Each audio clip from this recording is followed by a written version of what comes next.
Imagine you are an ancient general, right?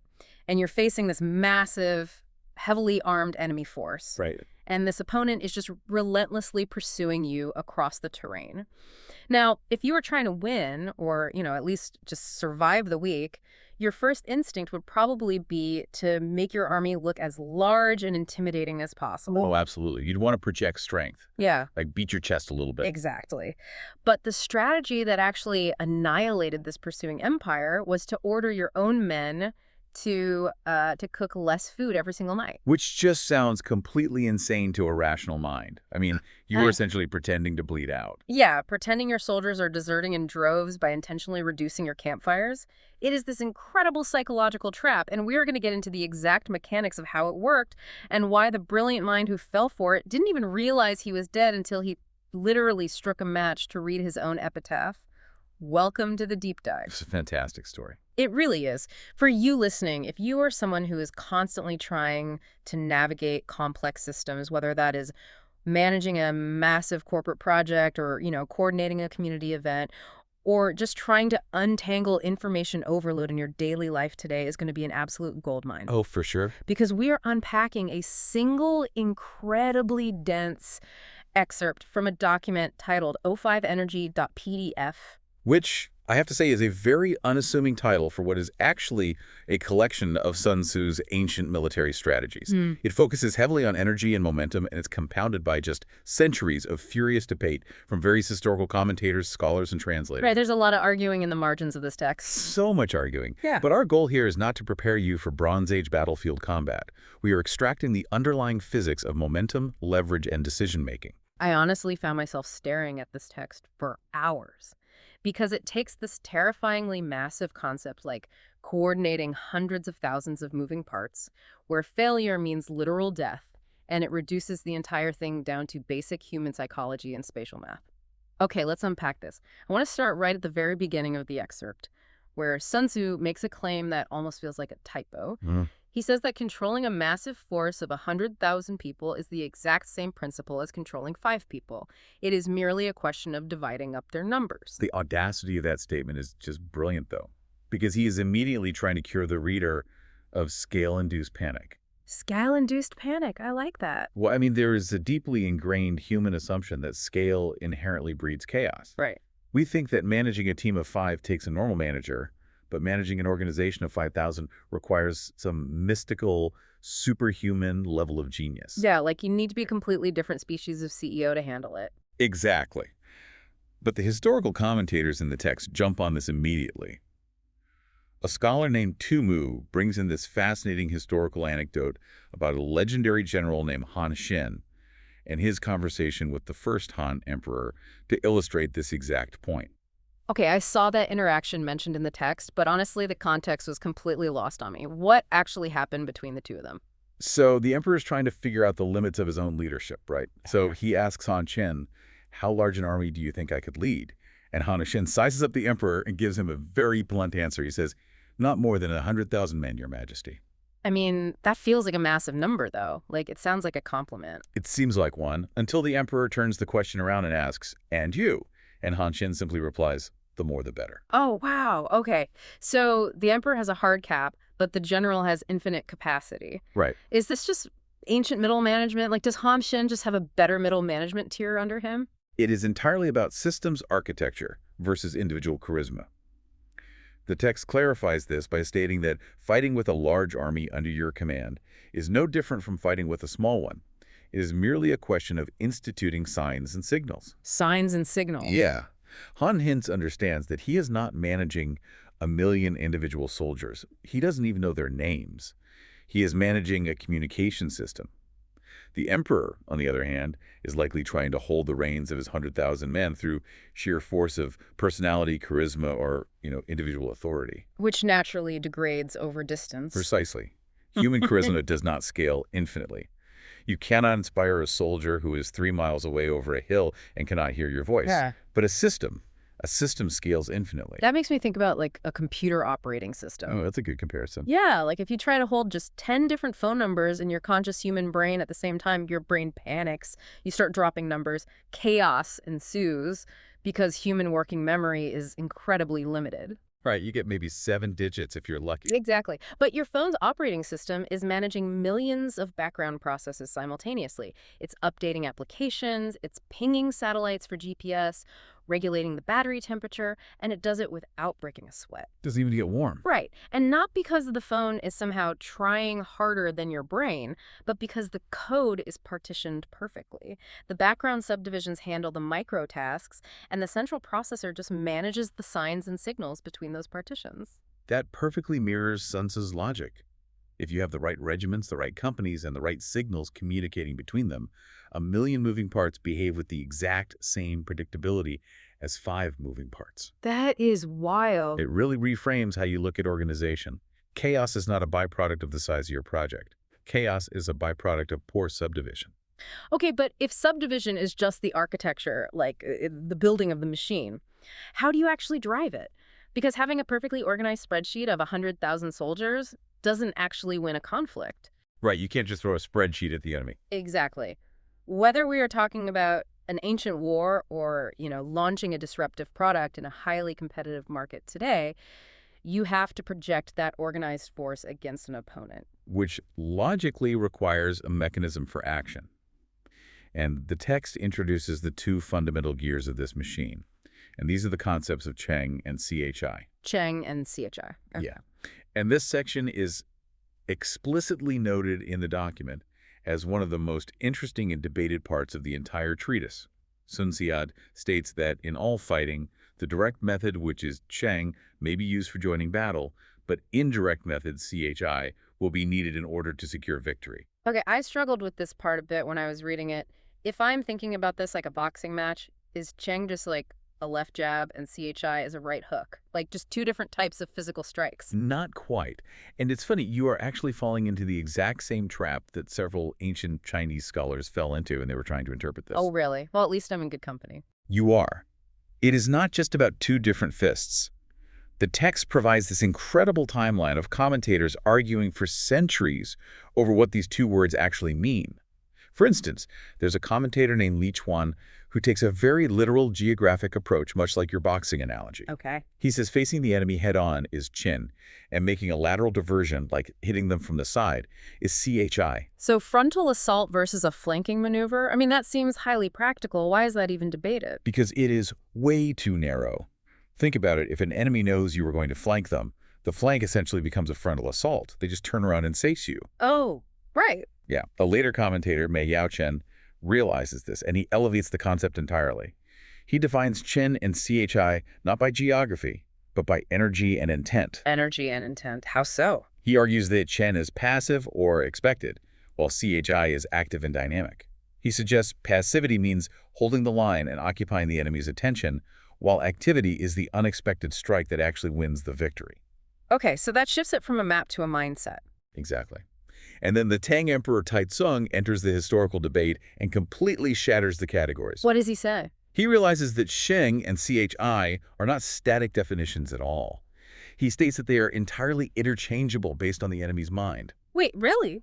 Yes. A CHI maneuver, an indirect, sneaky maneuver, instantly becomes Chen if the enemy expects it. Wait, let's back up. So the defining characteristic of the tactic is not what I am doing, but what my opponent thinks I am doing. Exactly. Your opponent's expectation dictates reality. Any standard, straightforward movement becomes CHI, a brilliant, indirect strike if it catches the enemy completely off guard. The entire secret lies in confusing the enemy so they cannot fathom your real intent. How does that actually play out in reality, though? Do we have an example of what that looks like on the ground? We do. The text gives us a masterclass featuring that same general we talked about earlier, Han Chen. The more the better guy. That's the one. So he is marching his massive army toward a location called Lin Chin, and it is a highly visible, incredibly obvious march. Dust is kicking up everywhere, banners are flying, the whole 9 yards. Very loud. Very loud. That is his Chen. The enemy forces see this massive threat approaching, so they dig in, they mass all their troops at Lin Chin, and they prepare to defend against this straightforward assault. Right. They see the threat, they brace for it. All of their cognitive and physical resources are locked onto this march. While their attention is entirely consumed by that obvious threat, Han Xin executes his CHI. He quietly takes a large separate force and throws them across the Yellow River using makeshift wooden tubs. Wait, wooden tubs, like bathtubs. Yes, completely absurd, highly unconventional, and most importantly, entirely unobserved until it's far too late. The enemy is utterly disconcerted. That is brilliant. And the translator also brings in a modern parallel here, mentioning Lord Robert's night march around the Paiwar Kotal during the Second Afghan War. I don't know that one. It's the same principle. He fixed the enemy's attention in one place with a highly visible threat, Right. and then achieved victory through an entirely unexpected avenue in the dark. Here's where it gets really interesting, though. Because it's the exact mechanics of a magician's sleight of hand. Oh, that's a perfect way to describe it. Right. Like, if a magician wants to palm a coin in their left hand, they do not just stand there and quietly try to hide it. You would catch them instantly. Because you're looking right at them. Exactly. Instead, they take their right hand, they grab a magic wand, they wave it in the air, maybe there is a flash of fire, they project their voice. That right hand waving the wand is the Cheng. It is deliberately joining the battle for your attention, and it is succeeding. Your eyes are locked on the wand. Yeah. But the victory, the actual magic trick, is happening in total silence in the left hand, which is the CHI. That is a phenomenal way to look at it. You cannot have one without the other. One of the earlier commentators, Li Wei-kung, missed this nuance entirely. He thought direct was always direct, and indirect was always indirect. Because he was just looking at the physical action. Right. But as another scholar, Cheng explicitly points out in the text, they are mutually interchangeable and run into each other like two sides of a circle. The direct maneuver creates the blindness necessary for the indirect maneuver to succeed. Okay, but I have a question about this. If there are only two fundamental forces, direct and indirect, doesn't that severely limit a strategist? How do you mean? Well, if I am launching a business and my only tools are basically do what they expect and do what they don't expect, it feels like I am going to run out of ideas very quickly. Like it's just a binary. You would think so, but the text argues the exact opposite. It argues that this duality is actually the foundation of infinite variety. Really? Yeah.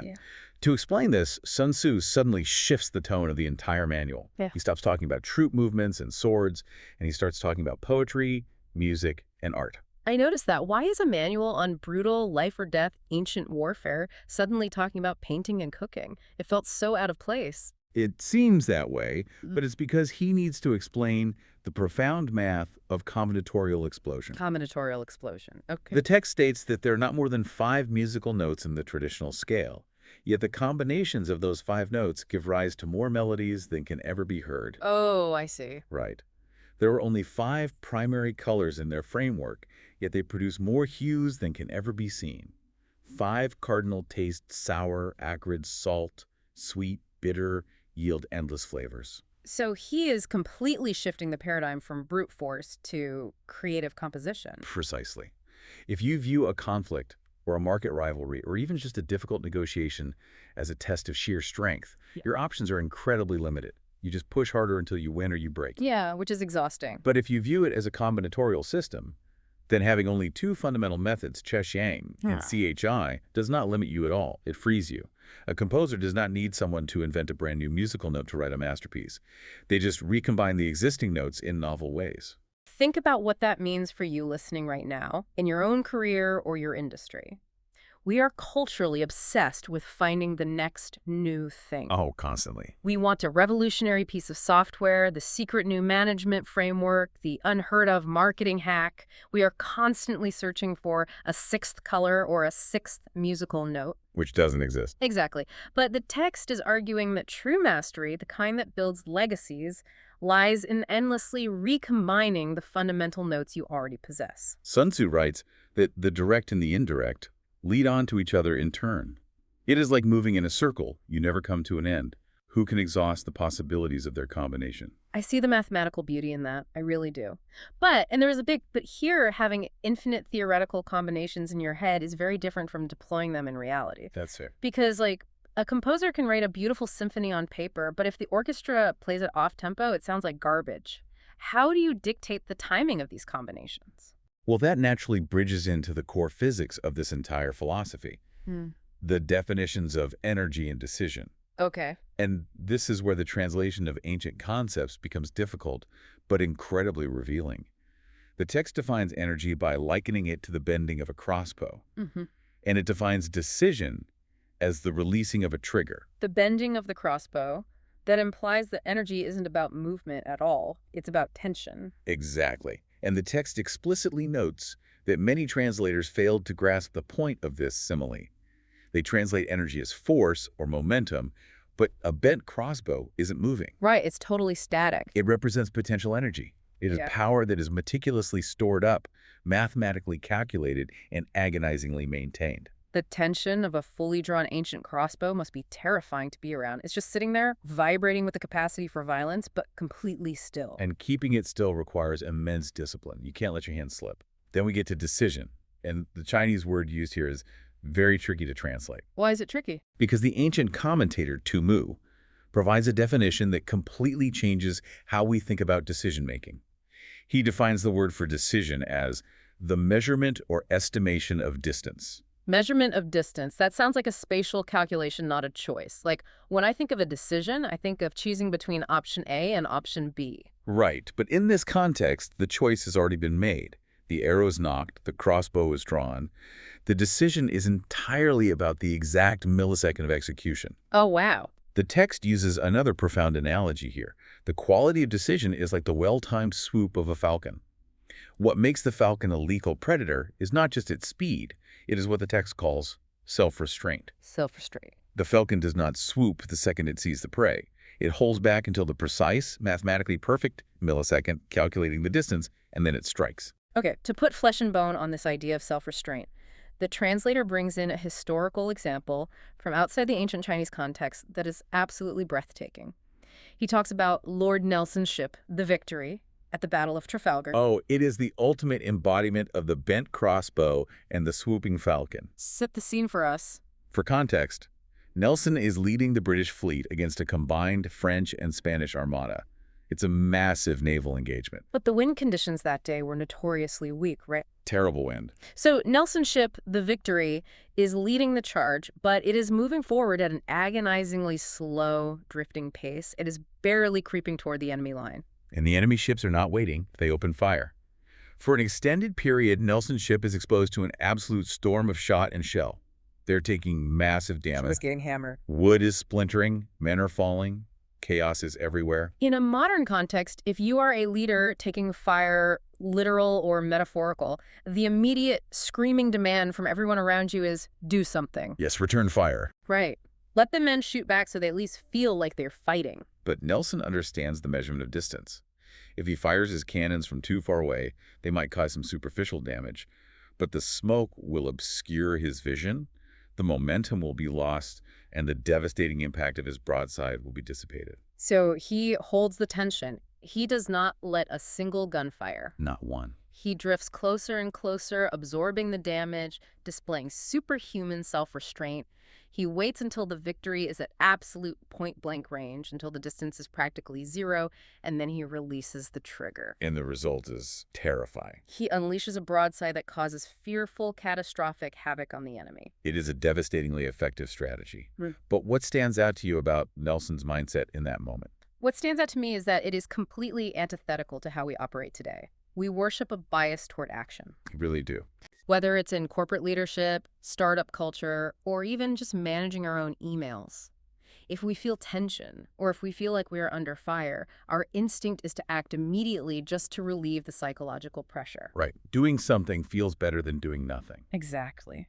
We send the angry email, we launch the half-finished product, we make a snap judgment, we release the arrow from the crossbow just to get it over with because the tension is uncomfortable. Because we interpret waiting as indecision. We view stillness as weakness. Yes. But this text is arguing that true devastating power lies in the agonizing wait. The commentator Wang Xi summarizes it by saying this is about seizing the psychological moment in war. You don't release the arrow when you are scared. You release it when the distance is perfectly measured. But this introduces a massive mechanical problem. Which is? Well, if you're going to hold your fire, if you're going to practice this immense self-restraint and wait for the enemy to close the distance, you cannot let them know you're doing it. Right. If Nelson had a giant neon sign on his ship saying, I am holding a devastating broadside until you get exactly 50 feet away, the enemy would just maneuver to stay 51 feet away. Precisely. Holding the tension of the crossbow is impossible if the enemy can clearly see the crossbow. Therefore, deception is not just a clever trick. It is a mechanical requirement of timing. You have to lie to them. You have to lie to them.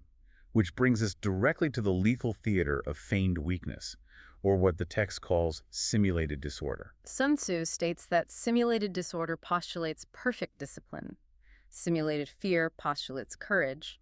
Simulated weakness postulates strength. What's fascinating here is that paradox, it's the absolute core of psychological warfare. You Yeah. cannot successfully fake chaos unless your underlying system is rigid and flawless. Why is that? The commentator Tumu explains it perfectly. He says that if you wish to feign confusion to lure the enemy into a trap, you must first have perfect discipline, because real panic is highly contagious. Oh, that makes sense. If a genuinely disorganized army tries to fake a terrified retreat, the soldiers will actually panic, break ranks, and destroy themselves. They'll just run away for real.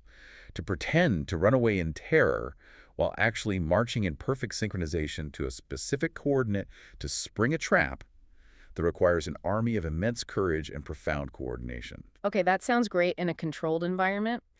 But if I feign weakness in a modern corporate setting, like if I let my competitors think my company is failing, my investors will pull out, my stock will tank, and my competitors will crush me while I'm trying to lay my clever trap, it feels incredibly risky. It is the ultimate risk, which is why it requires ultimate control. You are essentially co-writing the enemy's strategy by manipulating their perception. You're feeding them a script. Exactly. Another commentator notes that all the enemy's movements should be determined by the signs that we choose to give him. You are feeding them fabricated data, trusting that they will process that data exactly as you predicted. And what happens when they do? The text provides two terrifying historical examples of this working perfectly. Let's look at the first one. The trap at Poteng. Okay. It features Emperor Cao Tzu, the first Han emperor, who wants to crush an enemy group called the Xiongnu. To prepare, he does what any logical leader would do. He sends out multiple waves of spies to report on the enemy's strength and condition. Right, a standard intelligence gathering operation. You want to know what you're up against. But the Xiongnu are forewarned, and they are absolute masters of simulated weakness. So they take all of their able-bodied men, their fiercest warriors, their strongest, well-fed horses, and they completely hide them. They just vanish them from the map. They scrub their actual strength entirely. And what do they leave out in the open for the emperor's spies to find? Only their infirm soldiers, the sick, the old, and the emaciated cattle. They meticulously curate a display of profound, pathetic vulnerability. And the spies take the bait. Hook, line, and sinker. They rush back to the emperor and report that the enemy is incredibly weak and an attack is a guaranteed victory. But wait, the text mentions one guy who sees through it, right? Yes, a man named Cheng. He is the lone dissenting voice because he understands the psychology of conflict. He warns the emperor, saying, when two countries go to war, they are naturally inclined to make an ostentatious display of their strength. Yet our spies have seen nothing but old age and infirmity. He knows it's too good to be true. Right. He says, this is surely some ruse. It would be unwise to attack. Cheng recognizes that the data is too perfect. It violates human nature to show weakness before a fight unless that weakness is a weapon. Exactly. It's a massive red flag. But the emperor's ego is involved. He wants the easy win, so he disregards the warning, marches his entire army forward, and falls face first into a devastating trap. He finds himself completely surrounded at Poteng. The Xiongnu sacrificed their pride, appeared pathetic, and by doing so, controlled the emperor's actions completely. Man, as devastating as that is, the second story in the commentaries, the story of the diminishing campfires, takes this psychological manipulation to an even more granular surgical level. It really does. This is the story I mentioned at the very beginning of the deep dive. I know the broad strokes of it, but what is the actual mechanism that makes this trap work so flawlessly? Well, this is a battle of wits between a brilliant strategist named Sun Pin, who is actually a descendant of Sun Tzu, and his deadly personal rival, a general named Pang Chuan. Okay, so there's bad blood here. Oh, very bad blood. To understand the mechanism of the trap, you have to understand the psychology of the target. Sun Pin's home state, the Qi state, had a widespread reputation across the region for cowardice. Oh, okay. And Pang Tuan, the rival general, already despised them and was firmly convinced that the Qi soldiers would flee at the first sign of real danger. So Pang Chuan has a massive pre-existing bias. He already believes his enemy is weak. Yes. And Sun Pin realizes that his most powerful weapon is not his own army. It is Pang Tuan's bias. Sun Pin says, Let us turn this circumstance to account. He decides to weaponize his own state's bad reputation. So his army crosses the border into enemy territory.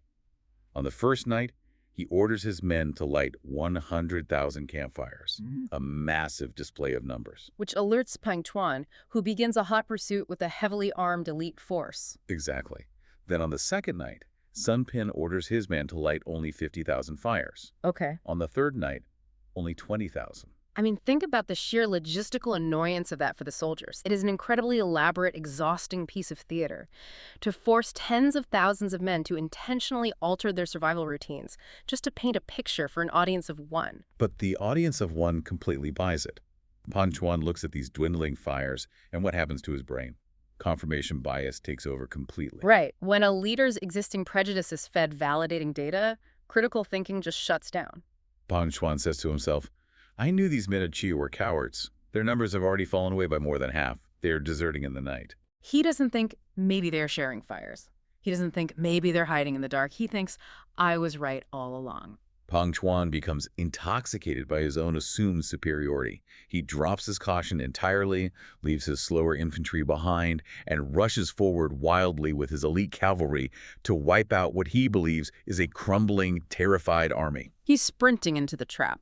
But Sun Pin is orchestrating every single variable. He calculates exactly how fast Pang Chuan's elite cavalry will pursue and realizes that the enemy will reach a specific, narrow, dark defile, a gorge, just after nightfall. The measurement of distance. The falcon calculating the swoop. Yes, exactly. So Sun Pin gets to this gorge early. He finds a prominent tree right in the middle of the narrow path. He has his men strip the bark off the trunk, leaving a stark white patch of bare wood in the darkness. Okay. And on that wood, he writes a message. Under this tree shall Pang Chuan die. The psychological cruelty of that is astounding. It's so personal. Then he hides thousands of his best archers in the cliffs above, with one simple, absolute order. Shoot the moment you see a light. Oh, man. Let's dissect that exact moment. Pang Chuan arrives in the pitch black. He is exhausted, overconfident, rushing to slaughter a retreating foe, and he sees this stark, white, stripped tree blocking the path. It is too dark to read the writing. What does his psychology demand he do? Curiosity and arrogance compel him. He has to know what it says, so he strikes a light. He sparks a flint to read the message. And in that literal flash of light, he reads his own death sentence. The spark triggers the ambush. His body is instantly riddled with a volley of arrows before he can even react.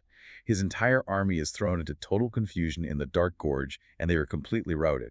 Sun Pin didn't just outmaneuver him, he used Pang Chuan's own mind as the weapon. He fed Pang Chuan exactly the data he needed to confirm his own biases, the diminishing fires, and led him by the nose into a geographical kill box. It perfectly embodies the text's assertion that the skillful combatant keeps the enemy on the move by maintaining deceitful appearances.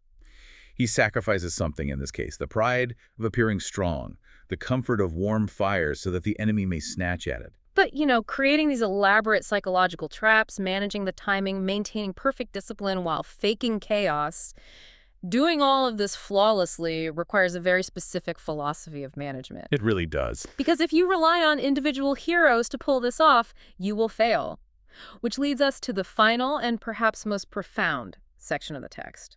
Combined energy and the physics of the rolling stone. Yes, this is where it all comes together. The text pivots here from psychological manipulation back to physical reality. It states that the clever combatant looks to the effect of combined energy and does not require too much from individuals.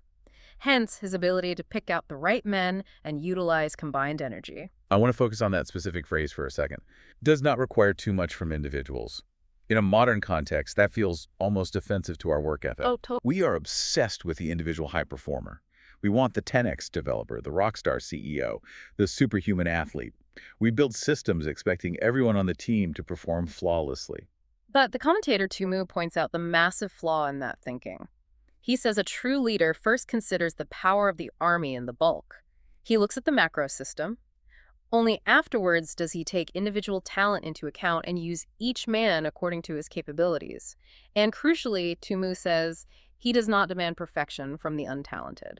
Because if your strategy requires every single person in your organization to be a flawless genius in order to succeed, your strategy is inherently fragile. It's going to snap. It'll break the moment someone gets tired or distracted or just makes a normal human mistake. Oh. And the text uses an unforgettable metaphor from physics to explain how combined energy actually works. It compares managing people to rolling logs or stones. It says it is the nature of a log or stone to remain motionless on level ground and to move when on a slope. If it's four-cornered a square stone, it comes to a standstill. But if it's round-shaped, it goes rolling down. This is what the commentator Chalcun beautifully calls the use of natural or inherent power.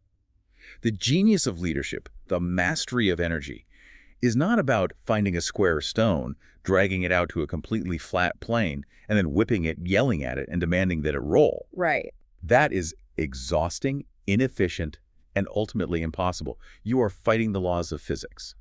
If you are listening to this and you are a project manager pulling your hair out because your team is underperforming, or you are an entrepreneur burning out trying to force a product into a market that doesn't want it, the text is basically telling you that you have placed square stones on flat ground. Exactly. You are relying purely on individual willpower to force progress. You are grinding yourself down because you haven't accounted for the environment. This text is begging the reader to stop pushing the square stone. Your job as a leader, or even just as the architect of your own daily life, is twofold. Find the round stones, and more importantly, build a steep slope. Build the slope. If we connect this back to the grand architecture of the entire document, it ties every single concept we've discussed today together brilliantly. Let's track that. How does everything we've talked about build the slope? Think about the progression. In Section 1, we learned about the subdivision of numbers and signals. What is that? That is the process of chiseling the stone so that it is perfectly round, ensuring your system can communicate without friction. Okay, that makes sense. And then the interplay of direct and indirect maneuvers the CHN and CHI. That is the process of maneuvering the stone to the top of the mountain while confusing the enemy about your true path. You use the direct maneuver to fix their attention at the base, while the indirect maneuver carries your payload to the peak. Wow. And the simulated weakness, the diminishing campfires. That is digging the valley. You are manipulating the enemy's psychology to ensure they position themselves at the absolute lowest, most vulnerable point of the terrain, eagerly waiting for a victory they think is guaranteed. Which brings us to the crossbow, the agonizing timing and self-restraint. Exactly. You have the round stone at the peak, the enemies in the valley. The tension is immense. The decision is the calculation of distance. You hold the rock until the exact psychological moment, and when the measurement is perfect, you simply let go. Thus, the energy developed by good fighting men is as the momentum of a round stone rolled down a mountain thousands of feet in height. You don't have to push the stone down the mountain. Gravity does the work. Momentum does the work. The system executes itself. The commentator Tu Mu summarizes the ultimate result of this methodology. Great results can thus be achieved with small forces, through rapid evolutions and sudden rushes. It is the triumph of engineered momentum over brute force. So what does this all mean? If we step back and look at the entirety of o5energy.pdf, we have moved from the illusion of infinite scale down to the absolute precision of a single falling stone. We have seen that managing a massive system isn't a magical feat. It is disciplined subdivision. We've watched the direct maneuver of Cheng hide the lethal reality of the indirect CHI. We've explored the infinite combinatorial math of strategy, proving that you don't need endless new resources, just creative recombinations of the fundamentals you already possess. We felt the terrifying discipline of the bent crossbow, the self-restraint required to endure fire, hold the tension, and wait for the exact psychological moment to strike. And we witnessed the devastating power of simulated weakness, watching arrogant leaders actively co-write their own destruction because they were fed data that validated their deepest biases. And it all culminates in the realization that true power does not come from demanding flawless perfection from struggling individuals. It comes from building systems where natural energy and momentum do the heavy lifting. Which leaves us with a final, lingering question for you to explore on your own today. Look at the biggest challenge, the most exhausting source of friction in your life or your work right now. Are you currently trying to defeat it by exhausting yourself, pushing a square rock across perfectly flat ground, demanding that sheer willpower carry you through? Which is how most people operate, unfortunately. Right. Or can you pause, step back, and change the terrain? Can you subdivide the problem, simulate a weakness to shift expectations, and build a slope so steep that gravity finally does the work for you? It is the fundamental difference between effort and energy. Mastering that difference changes everything. You don't always have to swing the sword. Sometimes you just have to strike a light and let the environment do the rest. Thanks for joining us, and we'll catch you on the next deep dive.